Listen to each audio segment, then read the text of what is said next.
well, we will start the regular meeting. The time is 6:06. The first thing we do is do a pledge of allegiance. If you're able to stand, please do so in a moment of silent prayer.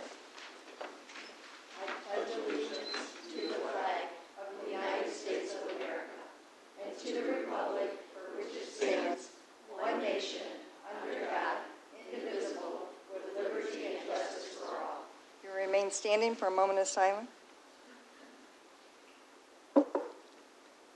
Thank you. The first item on our agenda is a proclamation for May as Motorcycle Awareness Month, and I know Amy Bacharach is here.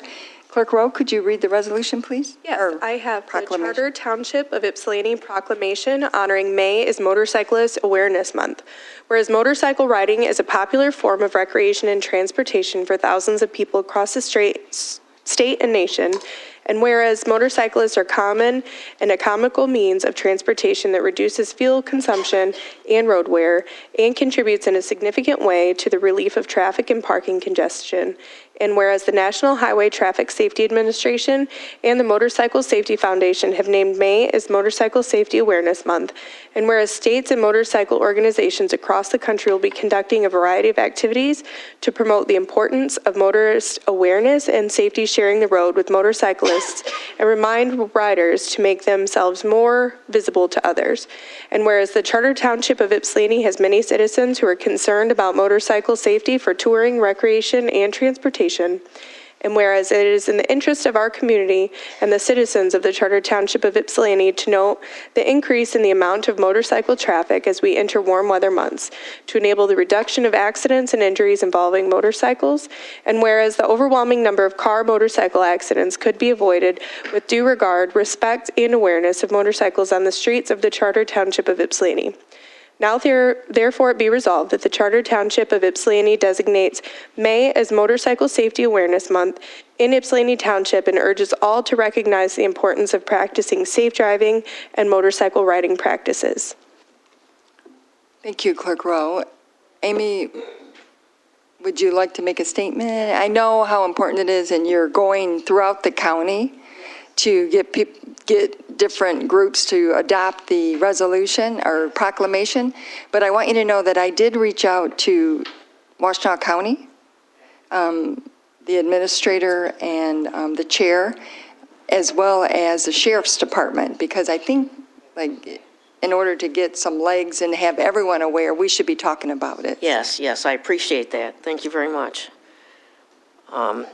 So I just want to thank Supervisor Stumbo and the members of the board, trustees. My name's Amy Bacharach, and I've lived in and around Ypsilanti the past 50 years. I'm a graduate of Ypsi Lincoln High School, and I also graduated from Washtenaw Community College.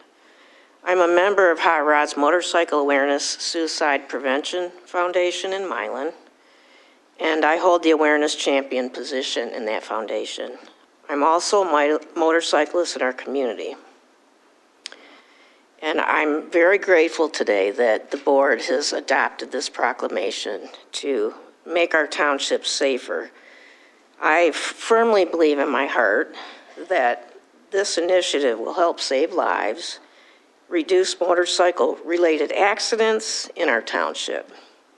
And I just want to thank you for your time and consideration. And it's a blessing to hear this news today, and I just want to thank you very much. Thank you on behalf of the Hot Rods Foundation too. So we plan on spreading the word within his foundation as much as we can throughout all the surrounding communities. Mm-hmm. And I'm going to hit as many townships in Michigan that I can. Right. So thank you. I just want to thank you very much. And at our last meeting, a gentleman expressed grave concern over Ecorse Road and the splitting of the pavement. And I drove it, and it is really, really bad. And he said, as a motorcyclist, it's very, very dangerous. So I know Clerk Rowe reported it. I reported to get it repaired as well, and hopefully in May. Okay. Thank you. But it's an issue statewide, and since you brought this to our attention, I read about people being killed already on the motorcycles. Yes. So because, well, the weather's been nice, so we're starting to ride a little early.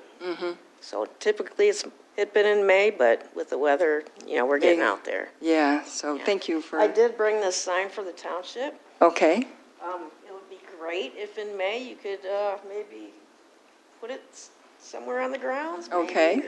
or- okay, I would like that. we can do that. And I'm also going to give your information to Neighborhood Watch. And I could come to events. I'd be happy to Okay, come to Okay. events in the township. so we just have to be aware. That's the point you're making. We do have a proclamation, and John will be signing it. We can,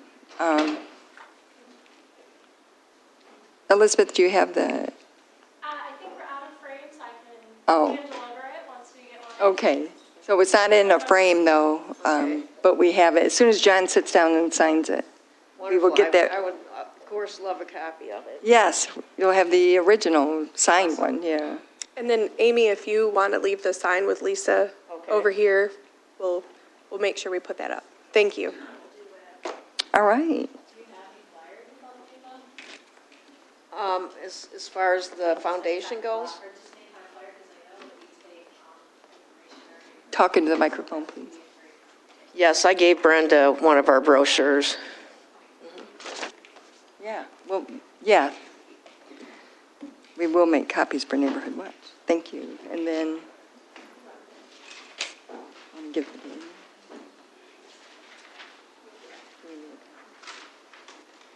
No. No. Lisa, would you mind making a copy of this and give Amy the original, please? I'm sorry.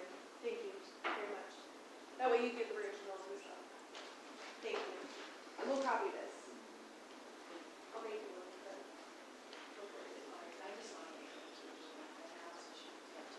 I think I mentioned that, right? Yeah. Yeah. It's true for electric bikes, too. It's the same. A lot of people use electric bikes. It just brings awareness, so.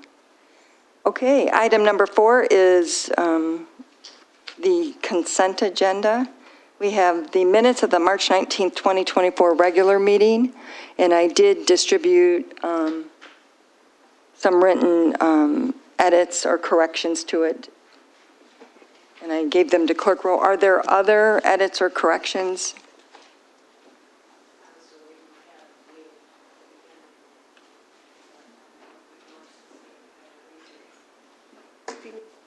What page, and we can,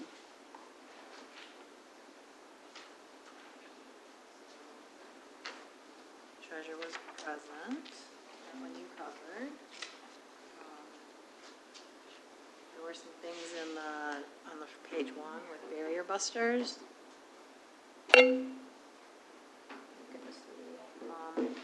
Where it talks about the Human Services Supervisor for Washtenaw County Office of Community Economic Development. It's not a full sentence. I think it needs to say, like comma, and then provided an update so that you see what I'm talking about in that section. On the first sentence, Debbie? Yeah, so, well, it starts with the first part of the sentence, but I think you need a comma after the period. And then he said he was here too. I would strike that and just say provided, so he provided, I wouldn't do the he, because we already named him, provided an update on generous monies at the township has given. I guess that one's okay. I had gave, but, and then in the second paragraph under that, I think down at the part where I'm talking about, asked about, you probably need a law with the distribution of funds, and then I questioned Ypsilanti were only the township, so I don't know if were the township only, I guess that could go there. Having a hard time hearing her. She's talking down, oh, okay. please. Then I'm on page 2. What, I missed the last one, Debbie. You were on Okay, page so 2. The last one, I think you need a the with about the distribution of funds. So we're on page Page 1. 1, Second paragraph. second paragraph. So asked about distribution of funds. I guess that's okay. It just doesn't read really clearly. So you can live with that. On page 2, where it talks about, I think it's the first full sentence there. Usually you don't end with like a that, so maybe could say, reasons people need emergency funding and help. I don't know that you need the with that. Or it kind of leaves the sentence hanging.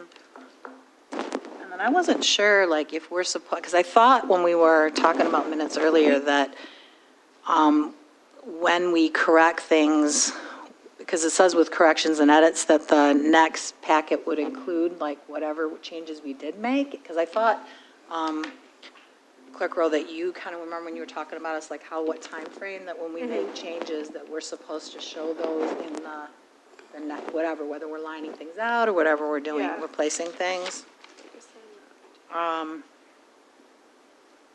So then I'm on page 3. And it's under the legal update. Attorney Winters stated that he and Attorney McLean, oh, okay. This one I'm wrong. I'm not right on that one. He said that is the property. It's probably, he said this is the property where a legal poll was happening. Sorry, I was And that's trying to read all I that. have there. On page 3. That was the property, not this is the property. Right? I think it would be, he said, this is the property. Like, a lot of that to make it sometimes confusing when you're reading it. Okay, thank you. We would need a motion support with corrections. So Mo Peterson with correction. Motion Peterson, Support. support Rowe. Questions or comments? Hearing none, all in favor? Aye. Opposed? Motion carries. Statements and checks, statements and checks for April 2nd, 2024. So move. Motion Rowe, Support Peterson. support Peterson. Questions or comments? Hearing none, all in favor? Aye. Opposed? Motion carries. Is there Attorney General Legal update, Mr. Winters? Madam Chair, just a few housekeeping items, but they are important, I believe. Just recently concluded our labor negotiations with the Township's Fire Department. The Township's team was HR Manager Karen Wallen, Supervisor Stumble, and myself. Those negotiations went from January until last week. And I think we're at a point now where the union will take it back to their membership for consideration, and assuming that contract is approved, it may come back to the Township Board, hopefully for the April 16th board meeting. We are down, I think, 5 firefighters, Chief? 5. I know we continue to do interviews, and we're trying to get up to full staffing. We all know the number of runs our fire department makes is probably, given its size, is probably second to none in the county and maybe in southeastern Michigan, given the size of our department. So we need those new firefighters. At the same time, the township did complete the EMU rowing course agreement, and we did obtain the certificates of liability insurance from Clerk Rowe's office and from EMU. And this may have been kind of a record-setting pace to get everything in order in time for their, I think, grand opening or grand... Ribbon cutting, yeah, in April, I believe. April Today's not a very good day for 16th, I think. think of that being an event, but it's all done from our end. We've completed that, and so EMU now is well on their way to trying to put their mark in establishing Ford Lake as being a premier site for future rowing competition in the MAC conference or MAC conference, and perhaps at the higher collegiate level. In addition, we do continue to receive different levels of support in regards to the township's efforts to find out exactly what product was brought onto the properties at 2402, 2016 East Michigan Avenue. WEMU did spend a lot of time in trying to at least bring that to the public's attention. And as a result of that reporting, there have been additional phone calls that we have received in regards to other individuals who've experienced similar stockpiles of this product. And again, we're still going in court trying to determine the level of contamination and make sure that those levels are eliminated, removed, as well as the oil and grease that we did determine in the sample the township took.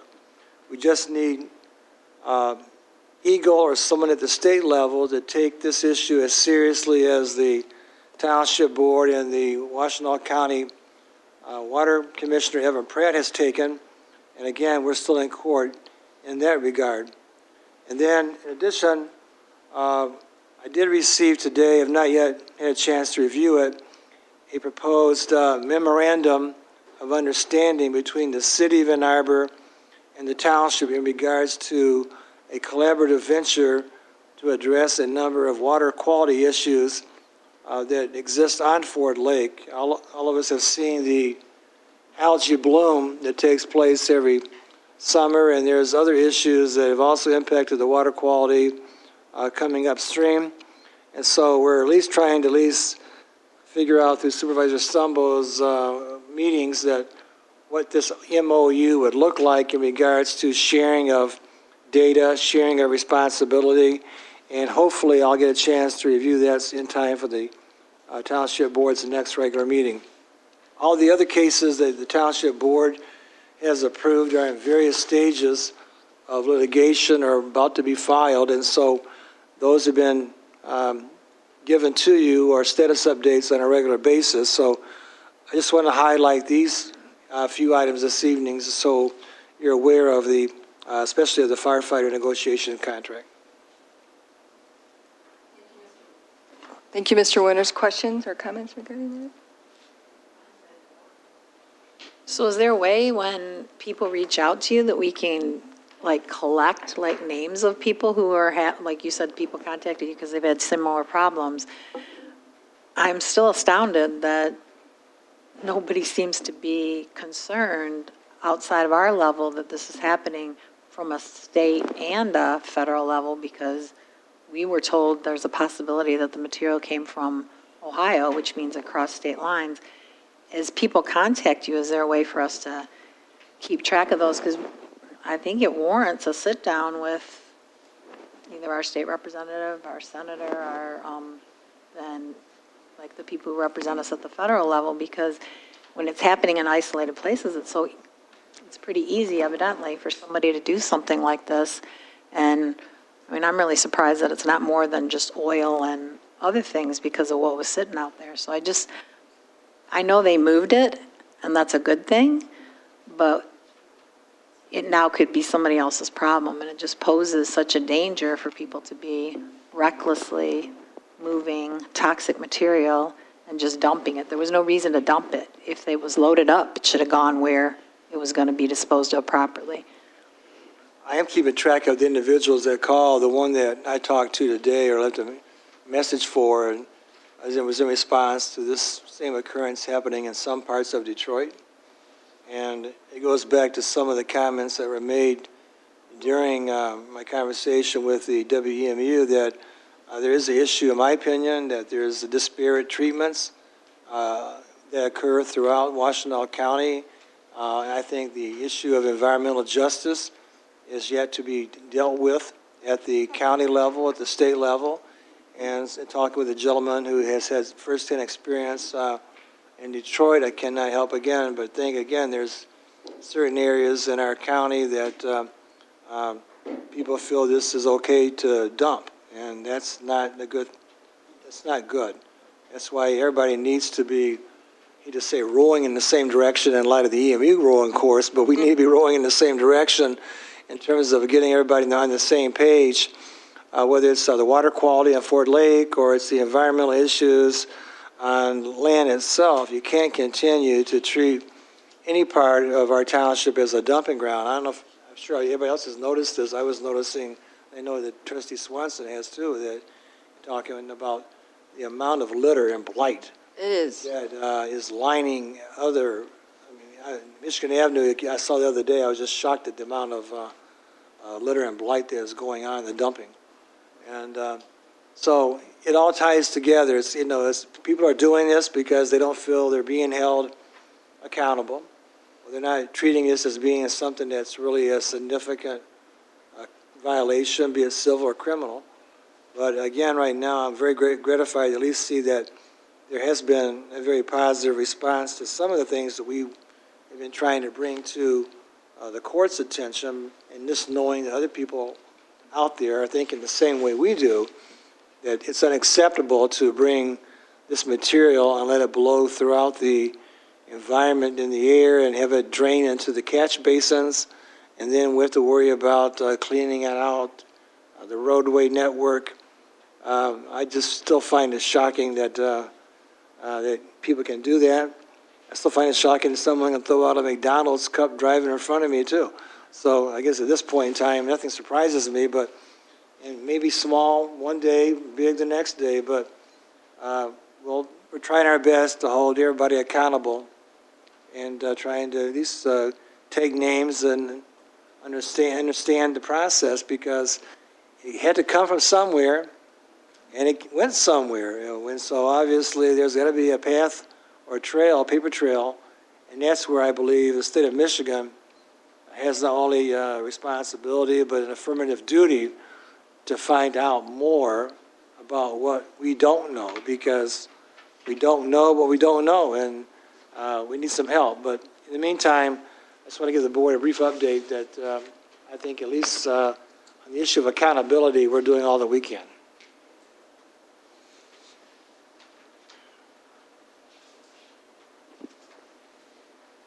I agree 100% that areas are treated differently, and our drain commissioner, Evan Pratt, was helpful, but Eagle, and they just don't seem as concerned. And if you allow this continue, it will just continue throughout the state of Michigan, which is a water state, and I don't know why they did it in the first place, but now that we know about it, we need to bring closure to it and make sure it's not getting into the storm drains to our creeks and waterways. But Eagle doesn't seem to be as concerned. I don't understand why, but maybe they're busy. When things were traveling by train, it's the same thing. If you're moving toxic material around, a truck should be as concerning as a train. Right. Period. And there was a big, thing about it moving and coming across from Ohio to Michigan. I remember a big, everybody was really worked up about that. Seems like it's just a security issue too. People just move stuff around from place to place and cause harm. And I don't understand it. Like, there are rules about trucking, so thank you for what you've done. And I appreciate that, but it just doesn't seem satisfactory for us to not understand, or for no one else to be. I just don't understand that. If you're in the business of protecting people, everyone should be alarmed about this. All right, thank you. The next item on the agenda is the request to approve the partial termination and resolution of the Farmland Development Rights Agreement for 8589 March Road. Clerk Rowe? Yes, and I know that one of the petitioners here is Mrs. Gail Malik is here, who owns this larger parcel of farmland that's been in the township and their family for a long time, is here. And if you have any comments, and then I can just share kind of the process of what we do. This is the second one that I've done as clerk. The last one we did was in 2021, if you'll remember that, on Bunton Road. So it's not something that comes before the board all the time, but if you wanted to share anything with us, Ms. Malik? Yep. So in 7 years, that's 2031, our family farm's going to celebrate its bicentennial. So, and that's all in the same family, although the name has changed. It used to be the Gorton Farm, but now it is the Maley Farm. But it's still the same family, and it's if you remember, that's established before Michigan was a state too. So we've been around a long time. Currently, the 6th, 7th, and 8th generations live on the farm. So they're active and, we have deep roots in this area and it's an active farm and our intention is to keep it active. That's what our kids really enjoy. And we just desire to give them just portions of the farm so they can either build a house or reside in one of the houses that's already there, and that they can own it and they can continue the farming for us for generations to come. So that's just our desire as a farming family. We don't anticipate selling the farm anytime soon, so we appreciate your time and consideration in this matter. And also, the address isn't just 8589, so there's 3 addresses involved in all this. So just to clarify that too. So the 8589 is our original house. So if you have any questions, I'd be glad to answer them, but thank you very much.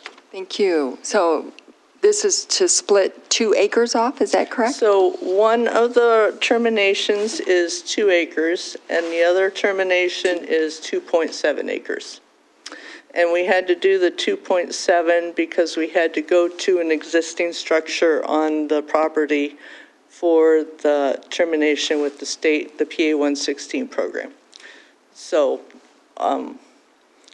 because of all their stipulations, we had to tweak it a little bit, so.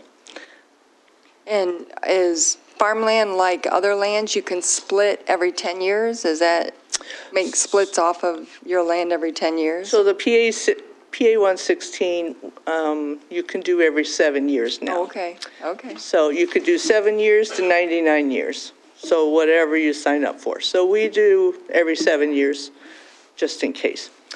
But you can do the termination of property at any time if you do it with an existing structure. So Okay. not when the PA 116 is come due. So that's also why we had to include a partial, or include a structure with that parcel. And the total acres that you have is 155, 155? yeah. 20 of it's woods, so. Yep. Any other questions? So, Are there any other questions from board members? yeah, we appreciate your consideration in this matter. Thank you. Thank you. And thank you for Thank you. keeping the farm alive and Yeah. well. Yeah, and Ypsi Township, it's important. Well, it's Thanks. exciting the kids want to do it, Yes. so, yeah. Yes, that is, yeah. Yeah, it's fun to see it. Yeah, Madam Chair, I'll just add that, so the process for this is that we receive it in our office, we notify local entities, they have 30 days to provide comment. This did go before our planning commission at their March 12th meeting. And in the packet is a memo from Fletcher and our planning department. This is in accordance with our zoning map. And as you've heard from Ms. Malik herself, it's just going to stay in the family. There's no plan for big residential or multifamily development or anything like that. And so tonight before us, if we choose to, we can choose to approve or not. And then if we choose to approve, this application gets sent on into the state and they, verify that all the steps have happened in accordance with their program. And then their partial termination will be granted. So with that, I will read a resolution that is not in the packet, and we will add it to the packet, but it's going to be Resolution 2024-4, and it is going to be a resolution in support of the submission of a PA 116 Partial Termination Act, and the agreement numbers being 81-39235-123130 and 81-39233-123126. And so that will cover both of the agreements that are provided in our packet today. And whereas the township clerk has notified the necessary entities and provided a 30-day period for comment, whereas the township planning commission has provided feedback for the agreement, now therefore be resolved that in accordance with Michigan PA 116 Act, the Ypsilanti Township Board of Trustees supports the partial termination of the applicants, of both applications as listed. I would so move the resolution. Motion Rowe. Debbie, support Swanson. Discussion. Mr. Winters, have you had the opportunity to review it? Yes, I did review it with, also with Clerk Rowe this morning, as well as with Deputy Assessor Brian McCleary, and I do think it's a proper form for the board to proceed forward in regards to the request to terminate the agreement as it pertains to the specific parcels. So it's a proper form to vote. Great. People have to have houses to live, to continue to farm, and that's the intent behind this. And we have a motion and support. All those in favor? Aye. Aye. Opposed? Motion carries. Thank you. The next item on the agenda is the request to approve the professional services agreement with Spicer Group for construction, inspection, and the administration for the Ford Lake Park and West Willow Park shelter rehab in the amount of $19,000 for Ford Lake Park and $3,000 for the West Willow Park budget, for a total of $22,000. Support. Motion Rowe, support Eldridge. Mr. Hines. Good evening, John Hines, Municipal Services Director. So yes, before you is a request to approve Spicer Group to oversee the engineering for the construction part of the Ford Lake Park shelter renovations and the West Willow Park renovations.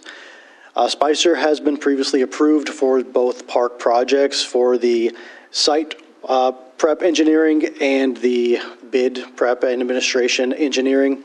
So this would be wrapping up the Ford Lake portion of the ARPA project for the shelters. Anything else for Ford Lake will be brought forward in a change order to the board. Construction for Ford Lake would be aiming to start April 15th and wrap up before Memorial Day on May 28th. West Willow, this is the first part of the proposed work that we brought forward to the board at one of the next few meetings. This would be just for the shelter alone and engineering just for that shelter, which would be removing the current roof and replacing the roof as well as painting the shelter. And a bid package will be brought forward to the board for their consideration for the other proposed work for West Willow at, again, either the next meeting or the first meeting in May. And Jen Shahab from Spicer is here to answer any questions if the board has any. Questions or comments from board members? Mr. Winters, have you had the opportunity to review the contract? It's more or less basically a proposal that we've seen in the past from services of this nature. As Mr. Hines indicated, the board has approved a number of infrastructure projects, and the Ford Lake Park shelters 1 through 4, and West Willow is already under contract with A.R. Brower. And so this proposal here from the Spicer Group will allow them to be on site and make sure that they're going to be doing everything they're supposed to be doing per that contract. So the proposal is in proper form for the board to consider. Other questions or comments? And this is ARPA funds. Correct, for both Yeah. projects. Yeah. I really want to keep track of those projects and how we're approving them, because we have to have them completed by 2026 and under contract by this year. So I see the accounting director in the back, and she's nodding.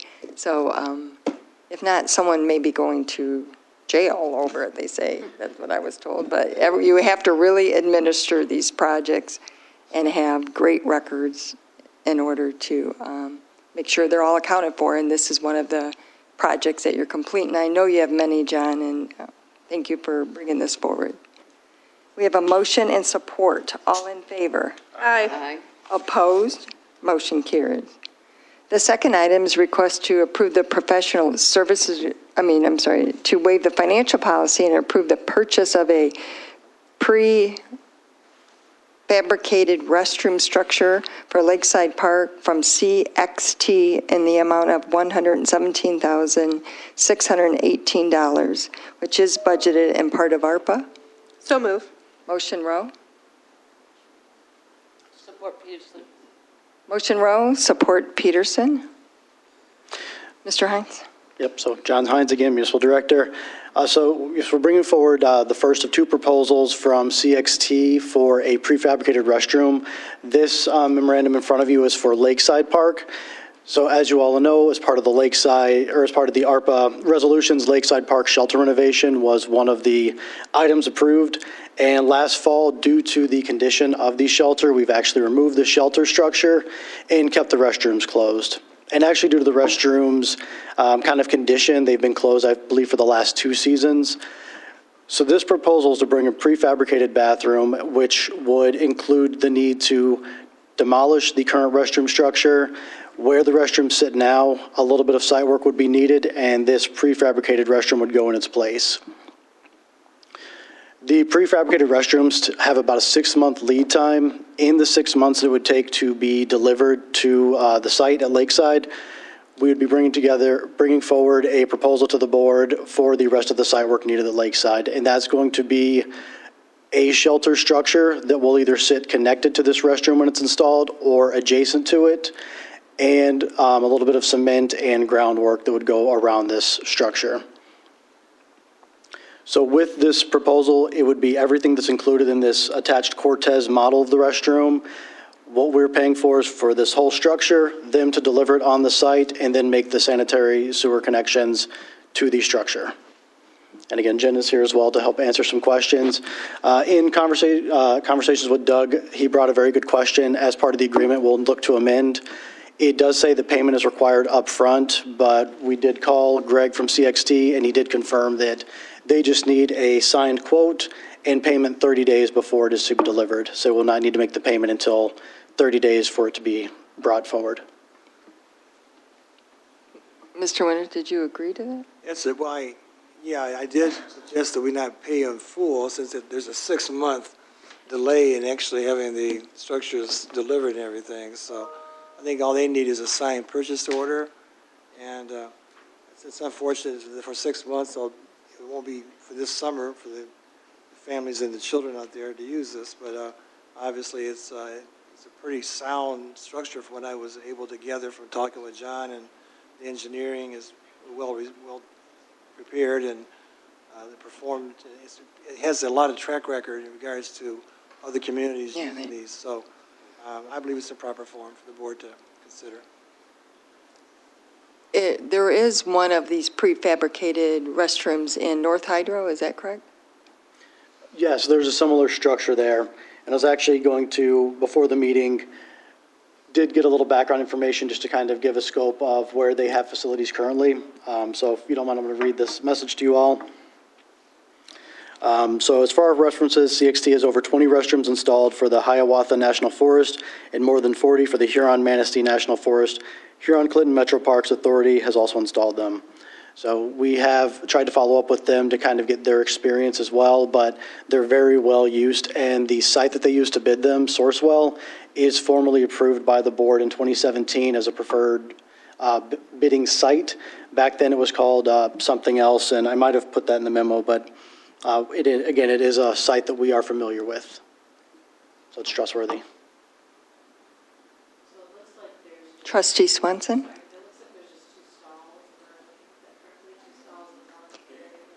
They can't hear you at all, Deb, I don't know. It might be the microphone. There are two individual stalls. There are 2 stalls. Two individual stalls. Just one stall in each side, is that correct? With sink. And then ceramic, is that the toilet and the sink or china? It says it's, what is that? Can you? Porcelain. Porcelain. Because when I visited a lot of parks before, a lot of places had moved to everything being stainless steel, because you could go in and you could literally go in and spray the whole place down, and as a way of cleaning it, which seemed like they lasted longer, and if you had any kind of problem, you could clean it really quick.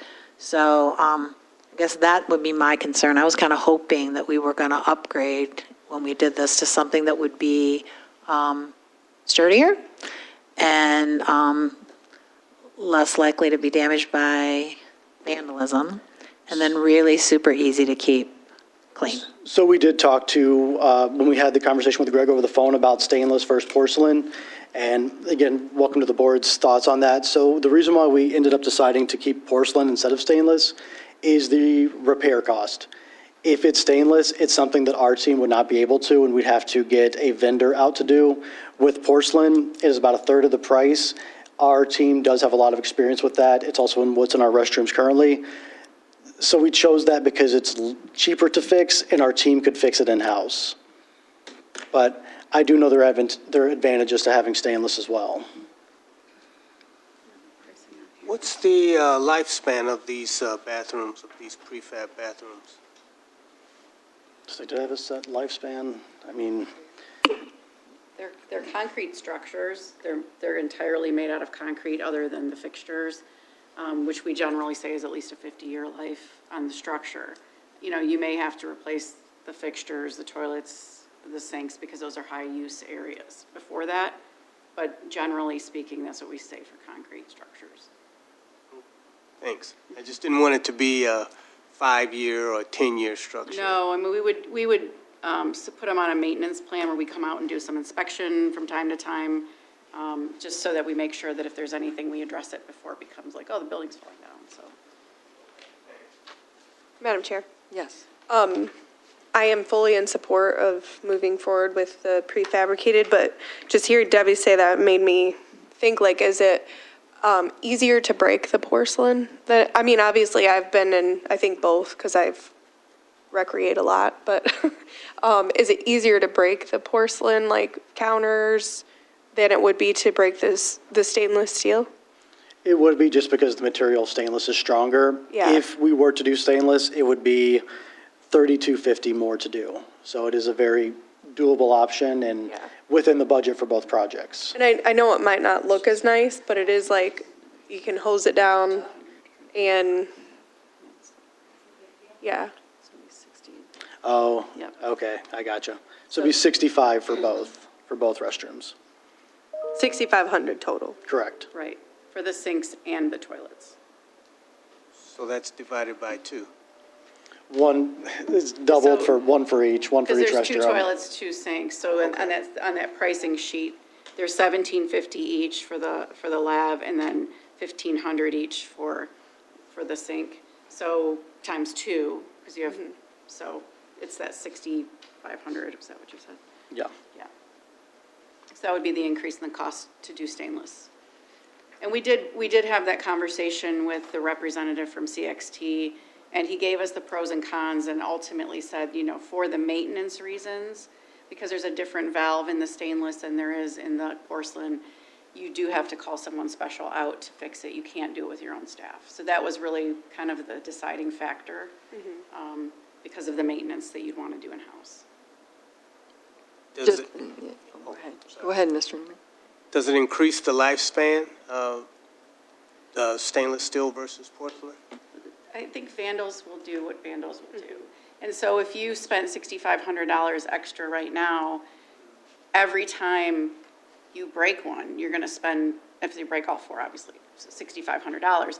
So basically what Greg told us was, well, you could replace those porcelain ones several times over before you spend the money you would spend one time for the stainless. And that's why we didn't go with stainless. Thank you, that's really helpful.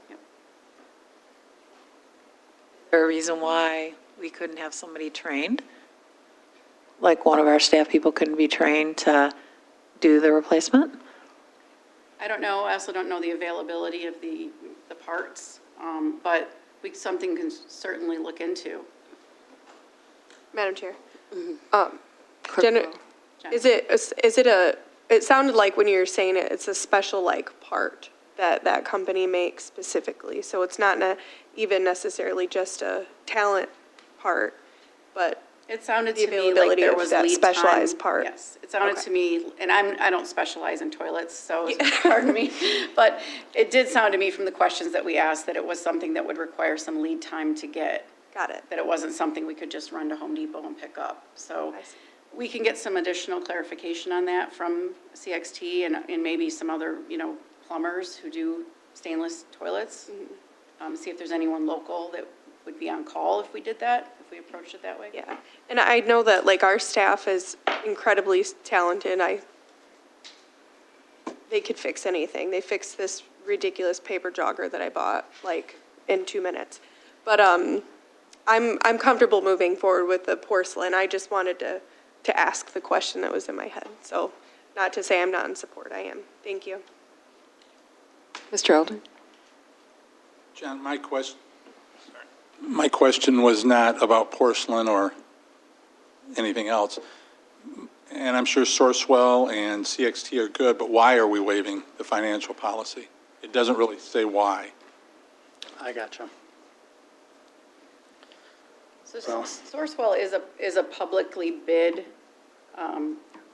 agency. I mean, it's a co-op, so they take public bids, and their pricing is published online for municipal use. So I think part of that was that we felt like this was already a publicly bid, but I don't know why in the past you've waived it. So, and the reason why I tried to specify is just we're only waiving the bidding process of being on Mitten, part of the financial process, because we didn't post it on Mitten, so that's what we're trying to waive. By using this, we did feel this was sufficient as being bid from the Sourcewell site, but again, just waiving the part that's supposed to be specific to Mitten that's in the township's policy. Yeah, our financial policy specifically says Mitten. Yeah. Which needs to be changed. And my understanding is that this is what we did for the park off of Bridge Road, Hydro Park. It was a prefabricated bathroom. Yeah, and I know when we had discussed looking at it off the Sourcewell site, this unit's base price was about $6,500 more than what the price was on the Sourcewell site. Is there a warranty on this? There is, I believe it's a 1-year warranty of the product. So I read that. Yeah, 1-year warranty on everything that they are a part of. Obviously, if it's something that the township put together that fails, they would not be liable. But if it's on the actual bathroom structure itself, then they would be for up to 1 year. What would the township put together and fail? So the concrete and the site work, everything like that we they're. did Yeah, before. everything that they're connecting to would not be covered, but everything that they're bringing to connect would be covered. I know these prefabricated bathrooms work. It did, and it's still standing in North Hydro Park. Well, I know our staff also talks about, and one aspect we did include was the anti-graffiti coat for the structure. And I know one thing they always praise about the North Hydro bathroom specifically is that they can walk in with the power washer and get out. You know, it's very nice and easy to get a mess off of. There's a hose hookup in the utility room, so they can hook the hose up and just clean it. Right, yeah, our staff does it. One thing about these restrooms too is because electrical service will be provided is there are also anti-theft locking doors on them that we can set. You know, during the time when the parks are closed, we'll have them completely off, but during the months that they're open, we can have them already set to open at 8 or daylight and close at 9 or dusk, depending on the time of year. That's huge. I do kind of agree with the stainless steel, but Well, we can easily change that. but that's if just that my was- one opinion. I see them in other parks, and you just spray them if something happens. It's easier to clean, actually. But I don't have as much knowledge as you guys do about what it takes to replace it. And perhaps we could order parts at the same time we purchase it to have extra parts for, it's the toilet that you're worried about, correct? Yeah, more so than the sink. Yeah, I mean, if perhaps we could add that and get some supply of it in case it happens, which I can't imagine something happening, but I guess it could. Are restrooms going to be available this summer? There is a current restroom there. At Lakeside, Yes, at Lakeside. there is a restroom, but it's just not advised to be open. So, but we're going to have restrooms there? We'll have porta-johns, yes, at the Okay, park. very good. That's what I was, and I know they also took, the shelter was removed, and getting that replaced is very, very important. Or some sort of cover so people can be out of the sun. It's used a lot. That park is used so much. Yeah, and I know we've talked about maybe trying to find a temporary solution for the summer. Yeah, just to, So, because it gets hot. It did last summer. Who knows what'll happen this summer, but having shade is important, and they'll miss it, so. So we have a motion and support to approve the purchase as presented. Did you want an amendment to see about the stainless steel or no? It's not my intent to hold it up either, because I think it's really important for it to get done. I just think that, we're spending $117, almost $118,000. It's meant to last 50 years, is what I'm hearing you guys say, that my hope was that we would be forward-thinking, and it seemed to me, from parks that I've spent time in, that the forward-thinking was more moving towards stainless. So if you investigated it, maybe the 3 full-time officials could at least have that conversation. I'd be happy with that, just at least it's considered. Yeah. So we will add the $6,500 in addition, and then we'll decide once we get more information. okay. So we don't hold it up and we can still proceed because it's really important. Part of my question was, does it add more life? Does the stainless steel last longer than porcelain? I think generally it's a tougher material. I would say it does. I think naturally it would the porcelain can break down sooner than the stainless steel will. I mean, I've been in parks with stainless steel, and it's definitely, as Jen said, if someone wants to vandalize something really badly, they will, but that stainless steel is really tough and it's hard to do. Yeah. And that was the direction we were looking. It's just, Yeah. looking at all the variables, he said, well, it is easier for your staff to do it in-house. If the discretion is to go with stainless steel, more than support it, and it's easy, all we have to do is click 2 buttons. Yeah. And, I think it could be a big benefit either way. Madam Chair, I just want to say, I guess one of the situation is if you use that stainless steel, you're looking at repairing for $65,000, $66,500, I'm sorry, every time. Where our people, did you analyze what it would take for our people to go in and fix it? Might just be $100 every time something breaks down in the toilet. And if they can do that work, I think we should look at and consider the amount we're going to spend all the time to repair. Now, it's not to say it's going to happen all the time, but how much you're going to spend to get that done when we can't replace it. And I don't know if you looked at, well, what is the cost going to be to replace porcelain or whatever you're using, and that our people can do it. Our people definitely can do porcelain. Again, that's what's in the restroom facilities now. Of course, everything we have in the township. What's the estimated cost, like something, they replace something like that? $200, you think? If it's a whole of, lavatory, it's probably with parts and everything, it's going to be about $200 to $300. Versus 6,000 something. Well, 6,500 is if you 6,500, replace I'm sorry. everything. So you would hope that they don't vandalize every single thing in there. Yeah. It really doesn't happen often, does it? Where people smash the toilets in the town? More so the work orders I've seen and the issues I've seen at the parks is not necessarily the structures themselves failing, but the connections or like the electric flusher getting stuck one way or another, or water leaking. So it might not even be the whole part system of the replacing of everything. The $6,500 might be parts. Correct. Yet we can't do it, so you have to send a company to do it every time, right? That was what Greg said, just with the specified connections. But if there's other parts of it that failed, again, the electrical part, I mean, that type of stuff we could do in-house because our team already knows how to do it. It's just, literally, if someone comes in and knocks the whole thing off, we can't replace that. If they do the little things, the connections, we can still do them. So it is kind of a Now you have to worst-case call a scenario. company to replace it every time. Correct. Things we cannot do. Just seeing if it's cost saving, that's up, but you never know until I guess you analyze the problem, Yeah. right? One aspect I will add to this, just something he said to keep in mind is, it's more of kind of a psychology thing a little bit, but when you have the stainless steel in there, it's not quite as, the phrase he used was warm, so people are more kind of apt to get in and get out, where when you have porcelain, there might be more of a inclination to stay.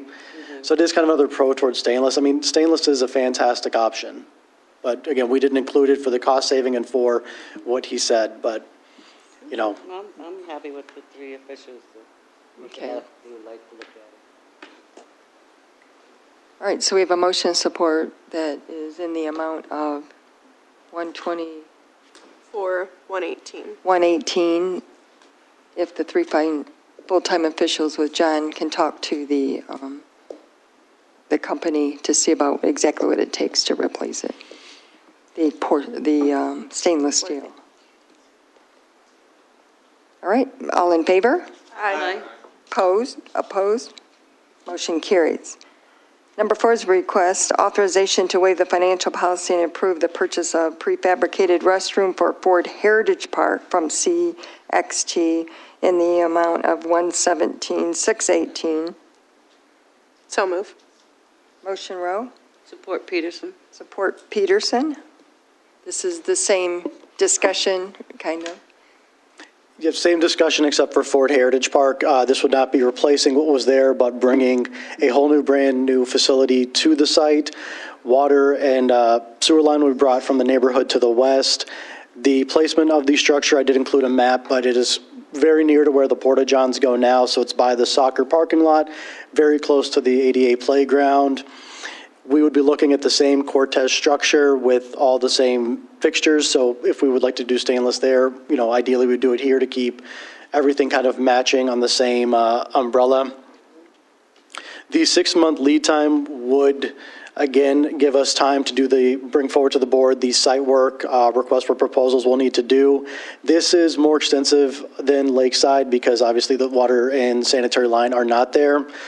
So that would be what we'll be bringing forward. So the lines would be brought to the site, pad would be placed, as well as once the pad is there, the goal would be to add additional sidewalk to bring to the current walking path. So it is accessible. Questions or comments? This one, so it's still G. just Swanson? 2 toilets, one on each side, right? Because the volume at this park is significantly different than others with all the youth athletics and stuff that go there. So what would be the plan? You'd still do like porta potties there too? Because I don't think 2 toilets is going to be enough when you've got all those games and stuff going on, or is that what the plan would be? So the plan would just be the restroom facilities. If there were a greater need, more than happy to put Porta-Johns out here. Hopefully this will alleviate that. Because currently we only have 2 Porta-Johns, 1 handicap and 1 regular there. We did explore the option of doing 4 instead of 2, and the price doubled the price and took it outside of the current budget. And one great option about these is we're putting baby changing tables in both of these, and we had the option to put, 2 restrooms in each one of them, and we decided against it. 1, it was an added cost, but 2, just because so many families use this park, being able to just take your child in there, you can change them, do your business and all that, seemed much better, and that way that if a child went in there by themselves, the parents could keep eyes on them, whereas if you had it on the backside, they would not be able to as well. So we did explore that option. The nice thing about these structures is just because we do 2 today, doesn't mean it has to stay with 2. Okay. We can add additional in the future. That's a good point. So the other thing about, like the changing table, I know because that playground is, was built to be an accessible playground before that that was really the thing to do. And I know that there were hopes that, because there are sometimes larger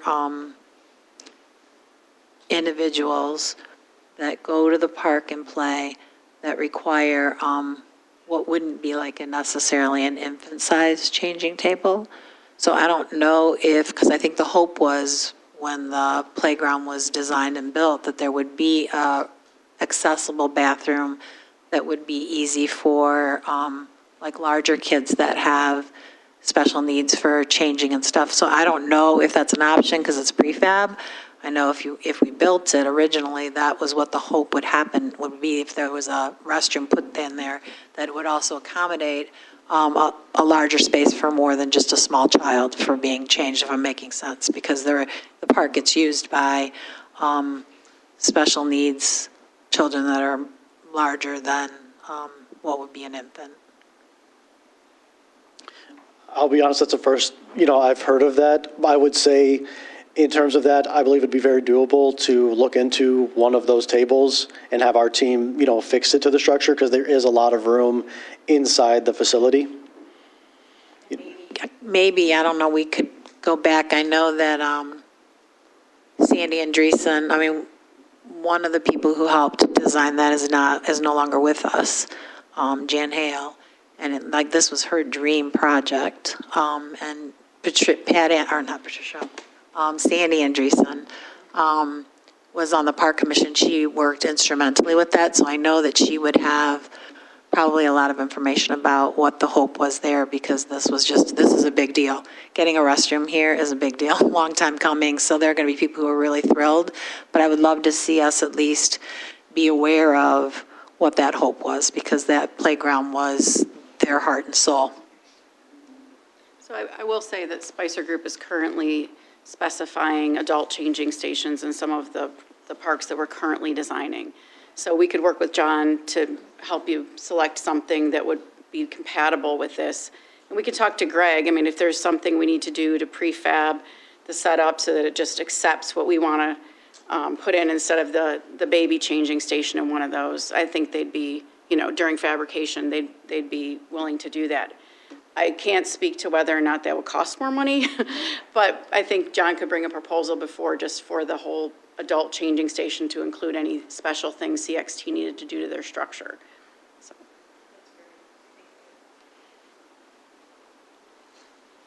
Other questions or comments? Are we, is the motion going to be the same as the first motion to utilize stainless steel? Given the 3 full-time officials to meet with John and talk to the provider? Is that the intent? All right. And we have a motion and support. All in favor? Aye. Opposed? Motion carries. This is exciting. Thank you so much. Thank you. Yeah, have a good night. Number 5 is a request for authorization to amend the contract with Looking Good Lawns for highway and street trash pickup. So move. Motion Rowe, support Eldridge. Good evening. So bringing forward a proposal to reduce the contract scope and the financial commitment from the township to Looking Good Lawns for the highway and street portion of their contract that was signed in April of 2023. This proposal comes from the recent agreements we've had with outside entities like Later, and with the addition of another laborer in our Parks and Grounds division, that we've been able to do more of the non-highway trash collection than we had been before.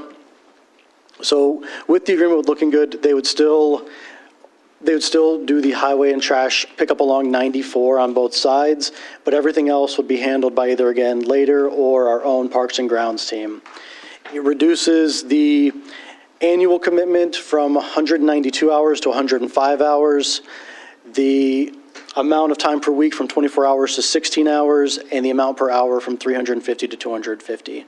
So I do think this would still be adequate for the township's needs for highway pickup, but with, again, these other groups, we'll be able to do more in the other non-highway sections for 2024. The second part of this does not affect the mowing or abatement services portion of the contract with them, and the plan would still be this fall to bring forward an RFP to the board's approval for those 3 services, for the next 2-year cycle. Questions or comments regarding? Madam Chair. Yes. Now, John, so they're going to do the 94, going over the bridge and all that. How far are they going to go out to 94? Are they going to go out to the West Willow area, in that area that connects to Ypsilanti? I know there's already a program out there, but how far will they be going? So they'll only stick on 94 specifically. The service drives are now under the purview of Later and/or our staff. Okay, so will they be going out, Wired, are you thinking? going out by 23 and 94? That's still part of the township? Over the bridge, by the Shell gas station? So it'll be Hewitt. I-94 highway, east and west shoulder from Michigan Ave to Rossonville Road, Willow Run exit from I-94 to Michigan They Ave. did say the Willow Run. But the one over there by Speedway, going out to 94? Hewitt, that's Hewitt. Yes, it is, I'm sorry. That's Oh, by okay. Hewitt, yes. That area, will they be going out that way? Yes, They do? yes. Does that need cleaned up? I just want to Yeah. make sure they're going that way. And also, as far as the mowing, are they going to take care by the bridge now? Are they going to do the new cutting for this area? You're talking about on Huron Street? Yeah, right here, 94. Yes. The new bridge. They will Well, be doing that? Yeah, because they started doing it late last year, and they'll continue doing it this year. And they're the also- West Willow area too? The cutting of that island and all that? Is I'd have- that in their plan? I'd have to look again to see if that specifically is, but everything that they've done mowing will not be affected, so they'll still do that. We added the Huron Street overpass last year at the end of the year, and we also added the property on kind of Glenwood and Harris Street, the whole park instead of just the outside edges. Yeah. So Oh, people yeah. can use it more. Okay, thank you. So just for clarity, the Michigan Avenue, Hewitt area, it's a Michigan Avenue exit. That is, yes, they're going to pick up paper and mow there? They're going to pick up paper, yes. Not mow, Oh, not mow. I don't believe they currently mow there. okay. I think MDOT mows there. What was that? Yeah. Yes, yeah, they'll just get the trash. MDOT does the mowing. I don't have clarity. What were you asking? I thought that MDOT mowed, like the area, like where the area you're talking about. 3 times. More or not? 3 times a year. Okay. They do it 3 times a year, yeah. And they actually have the Washoe County Road Commission do it. They have a contract. So MDOT has the road commission that performs the mowing. And they'll pick up, I think it's 3 times a year, and they pick up trash 3 times a year. Yeah, well, looking never good will pick seen up the them. trash. If we think that's not enough, do we need to do something like Yeah, if we want to add mowing service, I can send David an email. That's not a problem. And then if we have to come back, do an amendment to the contract. Okay. I'm with everyone that spoke. The amount of litter is just so disrespectful to the community, and there's no accountability for it. The good news is, the road commission did allow us for the first time, put up no littering signs. Before they said we couldn't do it, and now they are allowing us to put up no littering signs. So that's good news that they've allowed that. Yeah. There's movement. Yes, progress. that? Littering is a problem, but what I'm seeing is full-on dumping, which is, like, I don't understand it. We have the largest trash cans possible, and you'll see full garbage bags of stuff dumped. So to me, that seems like it would be someone dumping here that doesn't live here, because why would you load up stuff and dump it along the side of the road? Like full bags of garbage just laying in the middle of the road. Over by Yucca, it's absolutely unbelievably bad. Unbelievably bad. Yeah, I sent a note to RSD about that. And in the past, ordinance would actually investigate to see if there's any material in the dumped garbage. And it has led to names before, and they have prosecuted, but there's a lot of work that goes into it. But I don't understand how people think that they can just do that. And I think if we could enforce it and get signs up maybe and actually enforce it, littering and dumping is even more of a fine because it's a pretty hefty fine. It should be. Over so many cubic feet. But you can see it's like if you go along, so right at, because, we put up to Van Buren or whatever that is right there, over in that area by Yucca, you can just see it is dumped all the way up to, along the side of the road, pretty much all the way up to Belleville Road or Rawsonville Road. No, Belleville, which is, people are getting the idea that that's acceptable, and I think the only way to get around it is to have some kind of a task force that starts to go after that, because who wants to pick up somebody's dumped trash? Yeah. I have one more question, I'm sorry, Madam Chair. John, when you go over the bridge, we have beautiful bike paths now. My concern is about that area, the grass looking excellent. Also, I don't know if they're going to do this, but I don't know if they do this, but there's a lot of rocks on that bridge. And when, people drive, those rocks fly up on people's cars. And also weeds coming out of the sidewalk and the street, they're getting high like trees.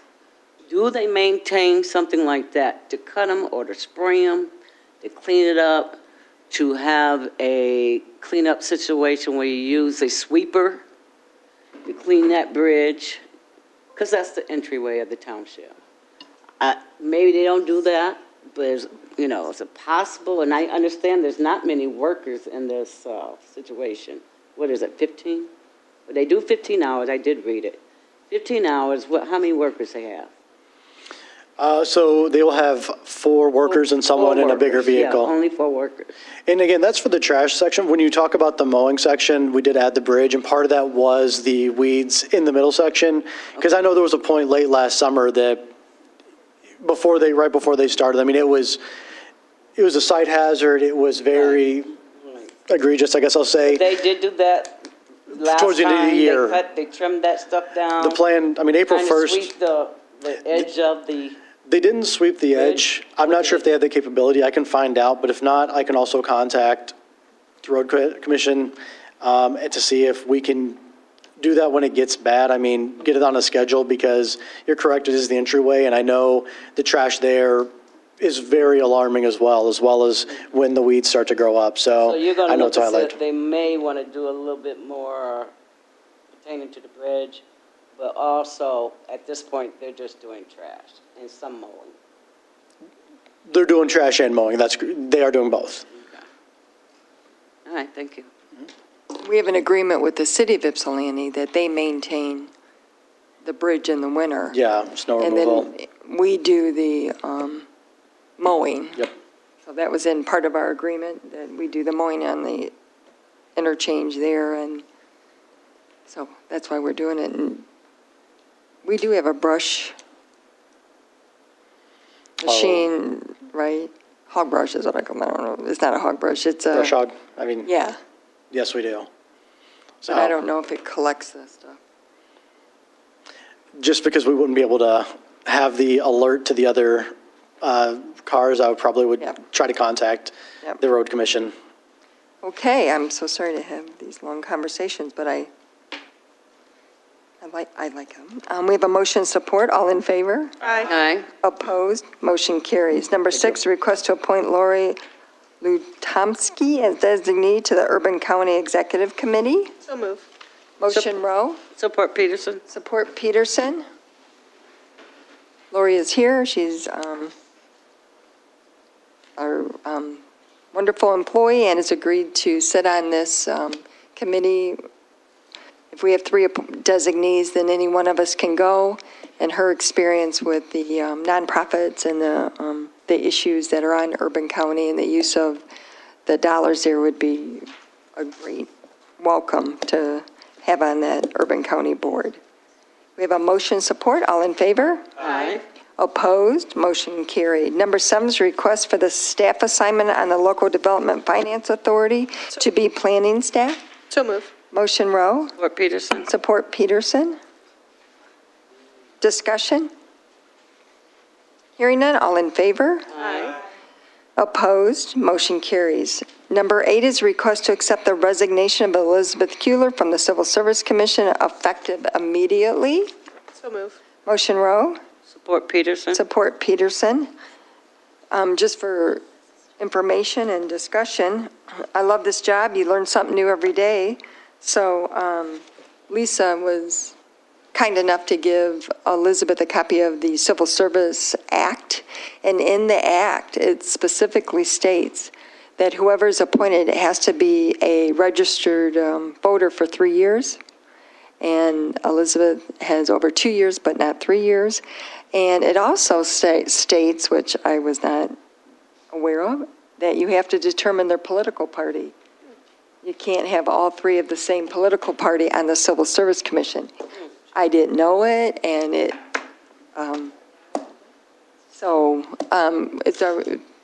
we're going to accept the resignation, and it's going to go out for advertisement right after this meeting. So I just wanted to bring that to everyone's attention, and new lesson.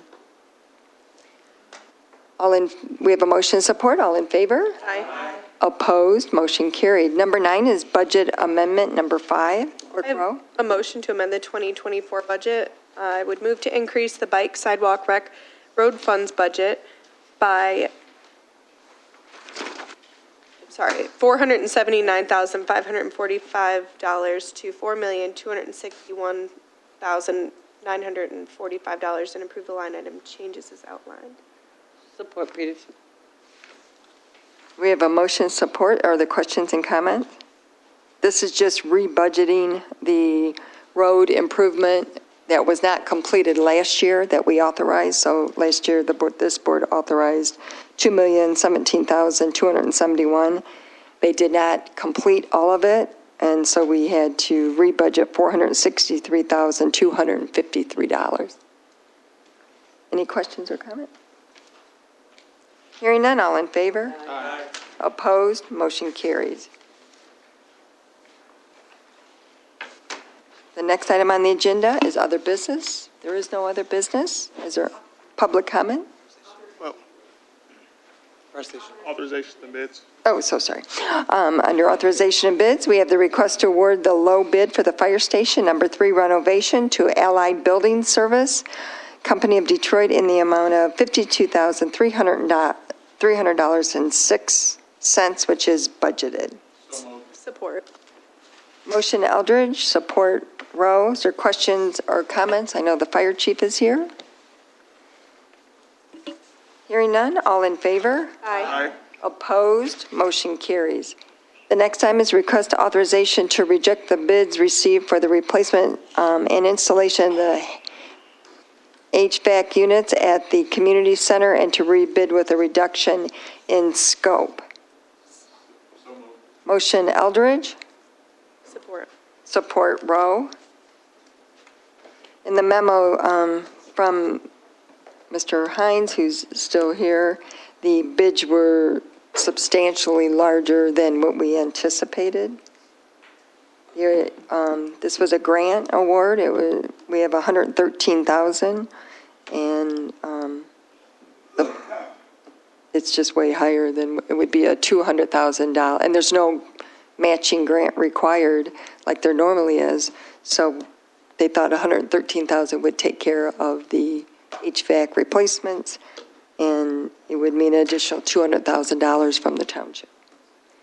Mr. Hines? Yes, I believe you said, everything how it happened. So, the bids were very competitive. Everything's within $120,000 of, all the bids combined. But when we went out for this, it's $113,000 that we're going to get from this grant with no match required. We did anticipate for all the units that it might be a little higher, but not, $200,000 higher. It's more than we can make the difference of, and since this is a federally funded grant, we do need to try to stick to as close to that budget as possible. So the hope would be is, by rejecting the bid today, that we would be able to work with ERNAC Consulting to reduce the scope, go back out to bid, and take care of the gym unit, which is the largest unit, also one that gives us, a fair amount of issues, and then the next 5 or 6 oldest units, those are above the racquetball court, and I believe also that are down the 100 hallway. Questions or comments? Hearing none, all in favor? Aye. Opposed? Motion carries. Thank you. We have public comments. Are there any public comments? Ms. Mealing? My name is Linda Mealing. I live at 597 Eugene in the West Willow subdivision. First of all, I want to just thank all of our officials up there. I thank you for all you do for the township. So my question, I know this is the second time that the fencing between the US 12 eastbound and the service drive in West Willow has had some mishaps, I guess, with a car or whatever. But I know before I called, it was a question, who was it? Was it the township or is it the road commission? And I couldn't remember, Madam Chair, Brenda, who was decided was supposed to do that. It's the road commission. That's okay. their fence. So it's down again. Okay. The original fence, the farm fence is what I call it. Is that what you're talking about? The right on the service drive? Yes. Yes. Yes. That divides the highway from the, yeah. Okay, so I know I had called. I hadn't heard back from anybody, so I should call out to the road commission to have and we come out can also report it as well. Okay. And Joanne McCullum, sits on the road commission as an appointee who's president of the association. Okay. So, I mean, she can help as well. But when I send an email, we can also send it. And I apologize, I didn't realize you had called. My apologies. Yeah. Yeah. I called last week or maybe the end of the week before. Yeah. So I'm sorry I didn't get that message, but Okay. we can definitely report it. That's a road commission. Okay. Then. Thank you. You're welcome. The farm fence, the old farm fence, like. Yes. My name is Steve Lambert, 1183 Fall River. I want to apologize to the board. Is it okay if I come down to that microphone? I'm deaf as a stump. Sure. Okay.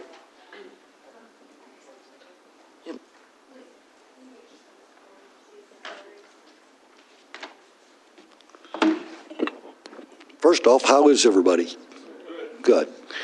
I'm here, I got a flyer in the mail about the governor's signing a bill that was supposed to take off 13 mills for the debt. And I'm not sure, haven't read the bill yet, so I don't know what it says specifically, but I did talk to Jeff Irwin. And he says his information that he gave me is that there's some either misinformation or disinformation in that flyer. I'm assuming that, Doug, you've read the bill, and from what I could figure out from is that whatever that bill was, it was supposed to equalize or something the debt, the millages that Ypsilanti and the township, but the flyer says it was to eliminate that 13 mills.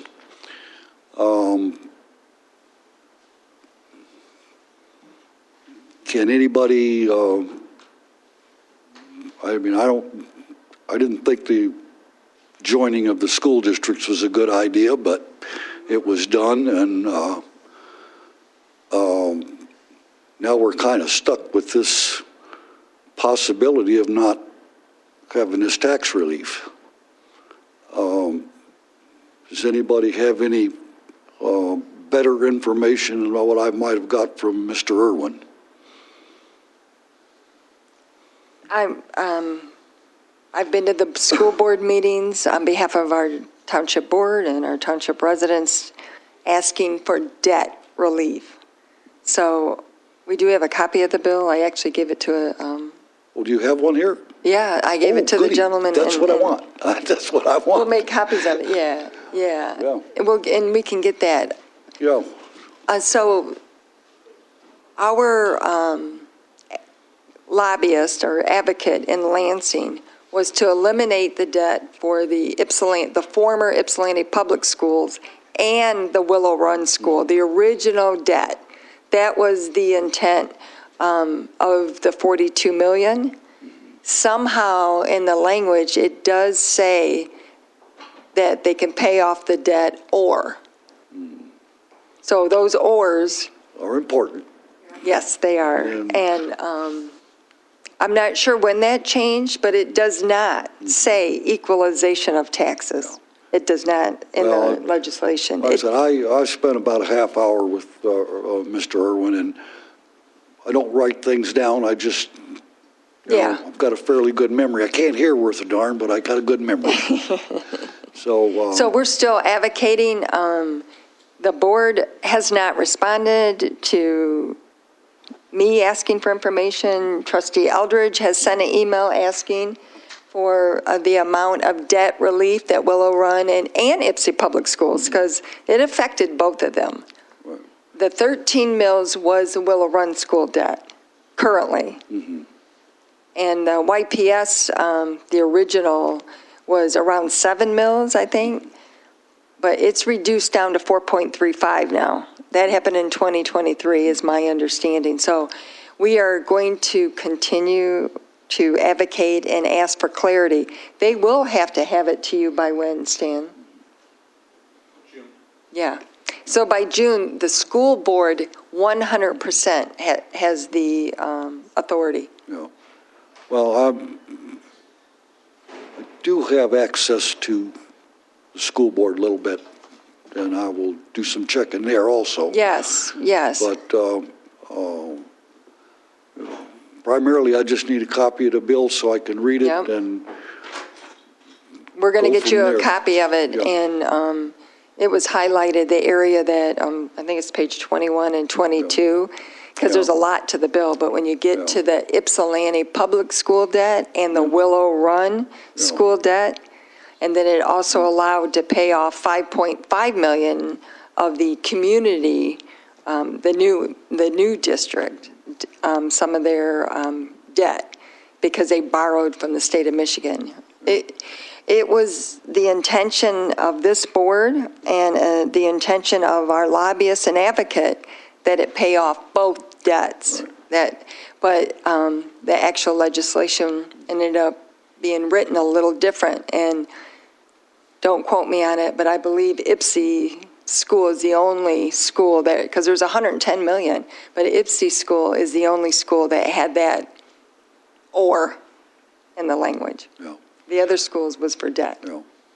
Well. So we feel the pain, and we know that residents deserve tax relief. This is very hard for people. Taxes make it unaffordable to stay in your house, especially if you're retired or on a fixed income. We know it affects rents as well. So we're going to, we're not making too many friends doing it this way, but we are advocating at every meeting to help our residents get the debt relief and the tax relief. So the original debt for Willow Run was 7 mills, then it went to 10, and then it went to 13. So the original language was for 7 mills. So I don't even know how it was able to get to 13. We know municipal government debt, bonds and stuff. I don't understand as well as I should the school district and how they operate, but I do know the decision and the vote and the power rest with the school board members to give debt relief and tax relief to our residents. Well, I just, like I said, there was, when we went to the 13 mills and everybody else was half that. Right. And now we're still trying to be stuck with it. Yes. And, I do think there will be debt relief. I just don't know how much. Yeah. There was, but, and if you see it in the language where it says the word equalization or equal. Well, yeah, I'll look it over. No, you're right using that word, because I've heard that word being used. Well, like I said, I'm not sure, I'm not sure that's in the bill. It's just that that's the kind of the language he used, which you can't do this over the phone in 10, 15 minutes. Right. And So, he said the same to me as well, Yeah, so, is to reduce it to 6 mills, or 7 mills, which was the same as YCS, or the old Ypsilanti Public School debt, but it's actually now 4.35. So we will continue to advocate, and we'll know by June, right? Yeah. They have to tell us by June what they're going to do. okay. All right. Well, like I said, I'll read it and then I'll know what I'm supposed to do. Yeah, from Heather's here. making a copy of it right now. Pardon me? Heather is making a copy of it right now. Okay. And we'll give it to you before you leave. Yeah, okay, I'll just wait over here. All right, thank you for coming. Oh, take care. Thank you. Are there any other public comments? Board member updates? Madam Chair? Yes. Okay, thank you. Just wanted to just share an update that over the weekend, had a nice time participating with the Perry School Easter egg hunt. In fact, Supervisor Stumbo, I saw you there, and I thought we had a nice time with families and with the kids. And I just want to give, some recognition to the Divine Nine sororities and fraternities that helped put this event together. And it was just a wonderful time. It was supposed to be outdoors, but the weather prevented that from happening, so it was inside. And it was very well organized, and I think the kids had a good time. I know I got a little hot and went outside, and I had a nice break with the Easter Bunny outside, so that was a lot of fun. And it was overall just a great event. Thank you. Yeah, I was there too. I took pictures in the gym, but it was really crowded. So it was nice. We must have been in the at opposite ends of the building. I'm sorry, I would have said you were there as well. My apologies, trustee. Well, that's okay.